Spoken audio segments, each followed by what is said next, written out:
So అది దాని మీద కొంచెం మనం ఇది పెట్టాలి. ఎందుకంటే డయాబెటీస్ చాలా ఎక్కువ ఏజ్ తక్కువ ఏజ్లోనే వస్తుంది. ఎందుకు వస్తుంది? సో ఈ రిస్క్ ఫ్యాక్టర్స్ని తగ్గించుకుంటే డెఫినెట్లీ మనకి మళ్ళీ ఇన్సిడెన్స్ని తగ్గించవచ్చు. బట్ అలార్మింగ్ రేట్లో పెరుగుతుంది. 2 సిమ్టమ్స్, ఇది చాలా ఇంపార్టెంట్.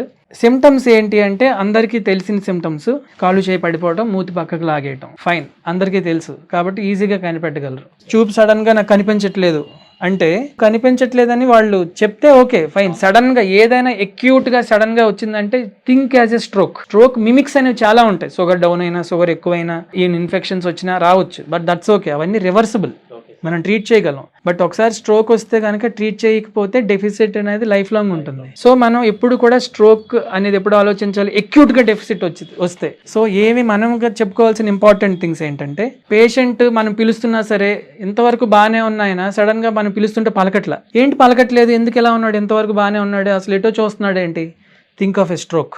సెకండ్, సడన్ గా బిహేవియర్ మారిపోయింది, ఏదేదో మాట్లాడుతున్నారు, సాయంత్రం వరకు బాగానే ఉన్నాయి, ఏదో పిచ్చి పిచ్చిగా మాట్లాడుతున్నారు ఏంటి, థింక్ ఆఫ్ ఎ స్ట్రోక్. అది ఇన్ఫెక్షన్ అవ్వచ్చు, వేరేది అవ్వచ్చు, దట్స్ ఓకే.